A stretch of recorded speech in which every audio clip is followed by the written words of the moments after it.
Send it over now to Kevin with the first check of our forecast. And those fires, at least some of the haze from those fires will be affecting us up here, Kevin? It will indeed. You know, when we see the sunrises and the sunsets, Janice, and we see them all in red and orange, those beautiful, vibrant colors, there's a reason for that. Part of it is because of the contaminants from the fires, the smoke and that will make it into our area. But also the shorter wavelengths. Everything has a wavelength. The shorter wavelengths are scattered out, and what's left are the longer wavelengths, so the reds and the oranges. And that's why I think over this week you might see some of those beautiful sunrises and sunsets. Good evening, everybody. I hope your weekend was an enjoyable one.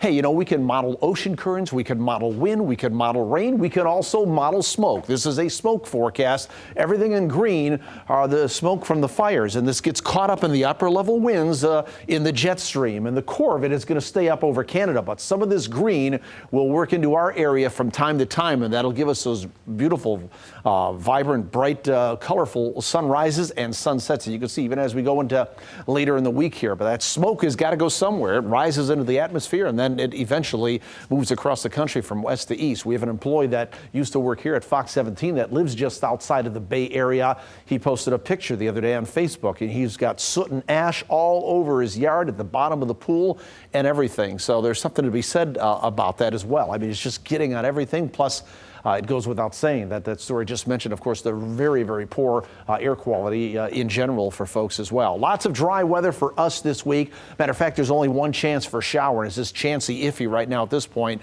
Lots of sunshine coming in, I think, turning cooler by the time we get into Friday.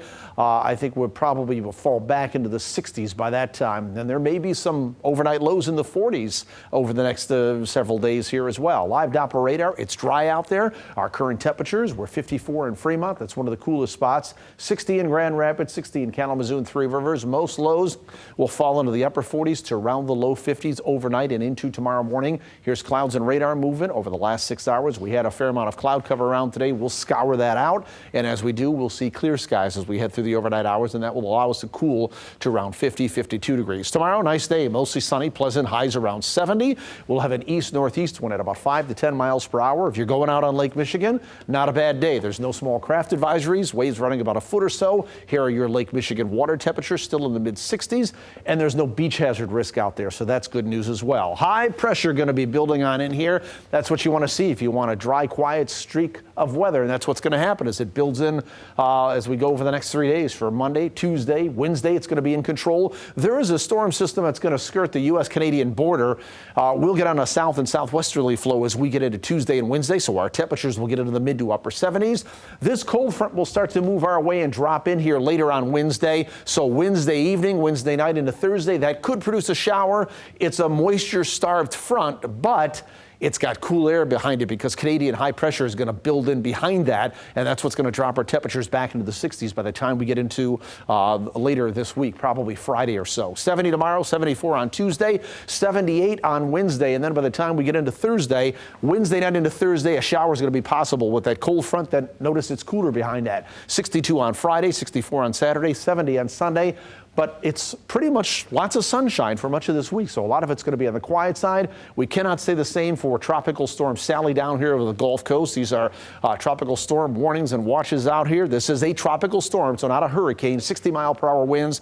In order for it to be a hurricane, it would have to hit 74-mile-per-hour winds. It is expected to go to Category 1.